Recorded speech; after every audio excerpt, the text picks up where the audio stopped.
மாற்றத்தின் குரல். எந்த வேலை செஞ்சாலும் நெகட்டிவா உங்களுக்கு தோணுதா? கான்ஃபிடன்ஸ் சுத்தமா இல்லாத மாதிரி தோணுதுங்களா? என்ன டெக்னிக் பண்ணா நமக்குள்ள கான்ஃபிடன்ஸ் வரும்னு இந்த வீடியோ பார்த்து தெரிஞ்சுக்கோங்க. வீடியோ ஸ்கிப் பண்ணாம ஃபுல்லா பாருங்க.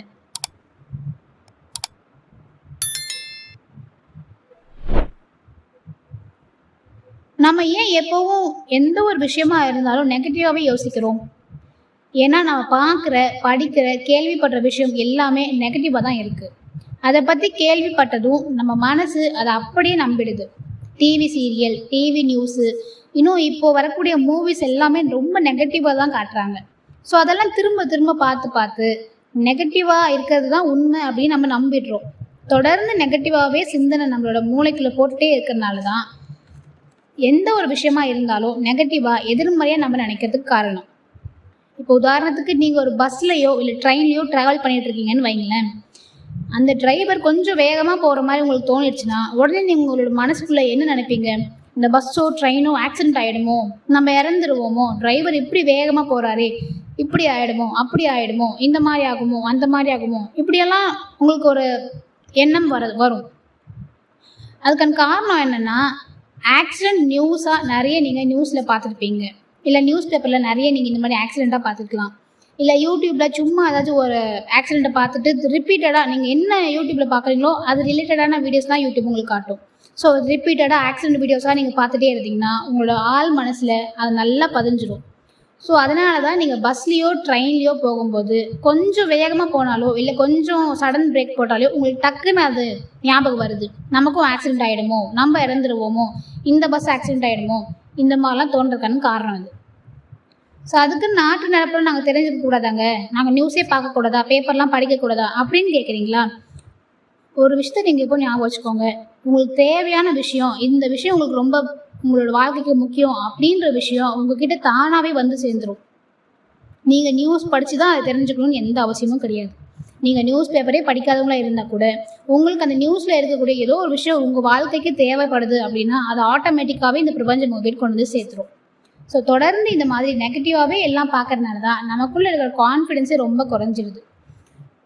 முடிஞ்ச அளவுக்கு இந்த மாதிரி நெகட்டிவான நியூஸு, நெகட்டிவான பிக்சர்ஸு, நெகட்டிவான இமேஜ், நெகட்டிவான படங்கள் இதெல்லாம் பார்க்குறத கொஞ்சம் குறைச்சிக்கோங்க. இந்த மாதிரி நெகட்டிவாகவே நம்ம எப்போவுமே பார்த்துட்டு யோசிச்சுட்டு மைண்டுக்குள்ளே யோசிக்கிறதுனால தான் நம்ம மேலே இருக்கிற கான்ஃபிடென்ட்டே நமக்கு குறைஞ்சிருது. மற்றவங்க மொழி நம்ம பேசும்போது நம்ம ரொம்ப கூச்சப்படுறோம், ரொம்ப தாழ்வு மனப்பான்மையை நம்ம உணர்றோம். ஸோ என்ன பண்ணலாம் இதெல்லாம் சரியாகணும் அப்படின்னு நீங்கள் கேட்குறீங்களா? இதுக்காகவே ஒரு மேஜிக் டெக்னிக் இருக்குது. அது பேர் தான் மிரர் டெக்னிக். இது ரொம்ப உண்மையிலே ஒரு மேஜிக்காக உங்களுக்கு செயல்படும். கண்ணாடியில் உங்களை பாருங்கள், நீங்கள் எப்படி இருக்கீங்களோ அதே மாதிரி உங்களை நீங்கள் ஏற்றுக்கோங்க. கருப்பாக இருந்தாலும் சரி, குண்டாக இருந்தாலும் சரி, இல்லை ஒல்லியாக இருந்தாலும் சரி, குள்ளமாக இருந்தாலும் சரி, உயரமாக இருந்தாலும் சரி, நீங்கள் எப்படி இருக்கீங்களோ கண்ணாடியில் உங்களோட பிம்பம் எப்படி தெரியுதோ அதை நீங்கள் அப்படியே மனசார ஏற்றுக்கோங்க.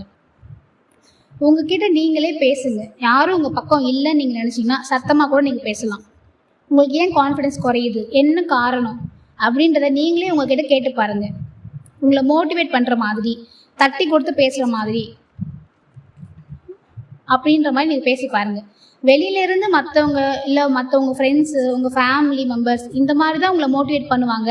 எப்போவுமே மற்றவங்க கிட்டேருந்து நம்ம ஒரு சப்போர்ட்டோ ஒரு மோட்டிவேட் பண்ணுற வார்த்தைகளோ அப்படின்ற மாதிரி எதிர்பார்க்காதீங்க.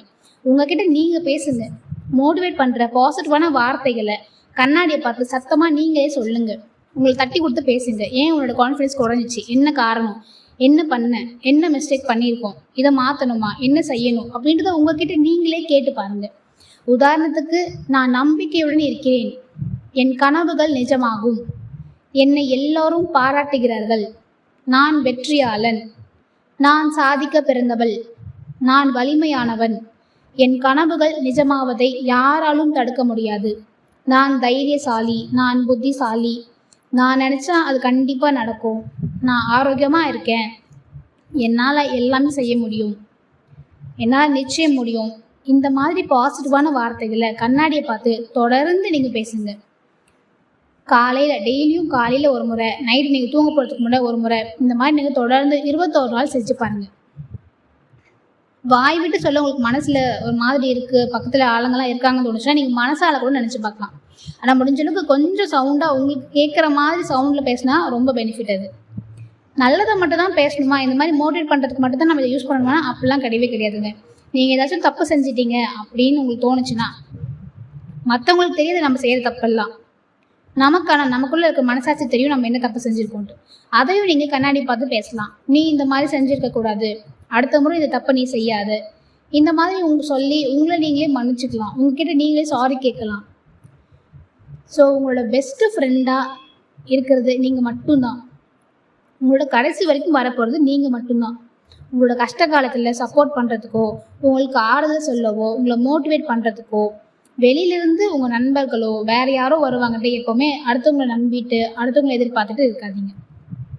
உங்களோட பெஸ்ட்டு ஃப்ரெண்டு அப்படின்றது நீங்கள் மட்டும்தான். உங்களோட கஷ்ட காலத்தில் உங்களை சப்போர்ட் பண்ணவோ மோட்டிவேட் பண்ணவோ உங்கள் கூட எப்போவுமே துணையாக உங்களுக்கு ஆதரவாக இருக்குது நீங்கள் மட்டும்தான். ஸோ மற்றவங்க என்ன நினைப்பாங்க நம்மளை பற்றி அப்படின்னு எப்போ மற்றவங்கள பற்றி அவங்க என்ன சொல்கிறாங்களோ அவங்களோட கருத்துக்கள் அதுக்கு நீங்கள் முக்கியத்துவம் கொடுக்காதீங்க. உங்களை பற்றி நீங்கள் என்ன நினைக்கிறீங்க, உங்கள் ஆள் மனசுக்குள்ளே உங்களை பற்றின எந்த மாதிரி நீங்கள் ரெக்கார்ட் பண்ணி வச்சுருக்கீங்க, அதுதான் இங்கே முக்கியமே தவிர மற்றவங்களோட கருத்துக்கள் இங்கே முக்கியமே கிடையாது. ஸோ இந்த உலகம் உங்களை நீங்கள் தோற்றுடுவீங்க, நீங்கள் எப்போவுமே உங்களை பற்றி நெகட்டிவாகவே சொல்லுதுன்னா அது எதுவுமே பொருட்படுத்தாமல் உங்களுக்குள்ள நீங்கள் பாசிட்டிவாக இருக்கீங்களா, அதுதான் இங்கே முக்கியம். ஸோ எப்போவுமே நீங்கள் லோ கான்ஃபிடென்ஸாக ரொம்ப கான்ஃபிடென்ஸே இல்லாத மாதிரி ரொம்ப கூச்ச சுபாவம் ரொம்ப பயப்படுறது இல்லை தாழ்வு மனப்பான்மை இந்த மாதிரிலாம் உங்களுக்கு தோணுச்சுன்னா கண்ணாடி மட்டும் போய் நில்லுங்க. உங்ககிட்ட நீங்களே பேசுங்க. உங்களை மோட்டிவேட் பண்ணுற மாதிரி உங்களை தட்டி கொடுத்து நீங்களே 4 வார்த்தை ஆறுதலாக சொல்லுங்கள். நிச்சயம் உங்களுக்கு மாற்றம் கிடைக்கும். இது ஒரு சின்ன டெக்னிக் தான். இதெல்லாம் ஒரு சின்ன பிள்ளைத்தனமாக இருக்குதுன்னு யோசிக்காதீங்க. நீங்கள் ட்ரை பண்ணி பாருங்கள், மாற்றம் நிச்சயமாக உங்களுக்கு தெரியும். நீங்கள் செய்ய தான் இது உங்களுக்கு எவ்வளோ ஒர்க் ஆகுது, இதெல்லாம் ஒரு விஷயமாக நம்ம நினச்ச விஷயம்லாம் எவ்வளோ மாற்றத்தை கொடுக்குன்றத நீங்கள் ப்ராக்டிக்கலாக பண்ணால் தான் உங்களுக்கு புரியும். ஸோ கண்ணாடி முன்னாடி நில்லுங்க, உங்கள்கிட்ட நீங்களே பேசுங்க. நீங்கள் தப்பு செஞ்சிட்டீங்க அப்படின்னா நீங்களே உங்களை மன்னிச்சுக்கோங்க. இல்லை நீங்கள் கோவமாக இருக்கீங்க, ஒரு விஷயம் உங்களை கோவப்படுத்துது அப்படின்னா என்ன விஷயம், அது என்ன பண்ணலாம், என்ன மாற்றலாம், லைஃப்பில் அடுத்து என்ன செய்யலாம், நம்மளை மோட்டிவேட் பண்ணுற மாதிரி அடுத்தடுத்து என்ன செய்யலாம் வாழ்க்கையில், இந்த மாதிரி நீங்கள் உங்களோட சிந்தனைகள் உங்களோட பேச்சுக்கள் எல்லாமே உங்களை பார்த்து நீங்களே கண்ணாடிக்கிட்ட பேசி பாருங்கள். இல்லை ஒரு சொல்யூஷனே கிடைக்காத ஒரு கொஷின் இருக்குது, ஒரு பிரச்சனை இருக்குன்னா அதை நீங்கள் கண்ணாடி முன்னாடி பேசுங்க. உங்களை அறியாமலே பதில் நீங்கள் கிடைக்கிறத நீங்களே பார்ப்பீங்க.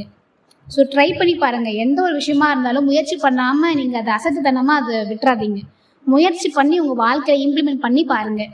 அது மாற்றம் கொடுக்குதா இல்லையான்றது அப்போ தான் உங்களுக்கு புரியும். ஸோ இந்த மிரர் டெக்னிக்கை நீங்கள் ட்ரை பண்ணி பாருங்கள். 21 நாள் எந்த ஒரு பழக்கமாக இருந்தாலும் 21 நாள் செஞ்சால் அது உங்களை அறியாமலே உங்களோட ஹேபிட்டாக மாறிடுன்னு சொல்கிறாங்க. ஸோ நீங்கள் 21 நாள் காலையில் எழுந்த உடனே கண்ணாடி பார்த்து ஒரு 5 நிமிஷம் பேசுங்க. நைட்டு படுக்க போகிறதுக்கு முன்னாடி கண்ணாடி பார்த்து ஒரு 5 நிமிஷம் பேசுங்க. இது தொடர்ந்து நீங்கள் 21 நாள் செய்யுங்க. நிச்சயம் உங்கள் வாழ்க்கையில் மாற்றமே இல்லைன்னு நினைக்கிறீங்களா, நிச்சயம் உங்களுக்கு மாற்றம் கிடைக்கும். ட்ரை பண்ணி பாருங்கள், நம்பிக்கையோடு செய்யுங்க. நீங்கள் கண்ணாடி பார்த்து பேசும்போது முழு மனசோட நம்பிக்கையோடு பேசுங்க. நிச்சயம் உங்களுக்கு எல்லாமே நல்லதாக நடக்கும். இந்த வீடியோ பிடிச்சிருந்தால் லைக் பண்ணுங்கள், ஷேர் பண்ணுங்கள், உங்களோட கருத்துக்களை கீழே கமெண்ட் பண்ணுங்கள். தேங்க்ஸ் ஃபார் வாட்சிங்.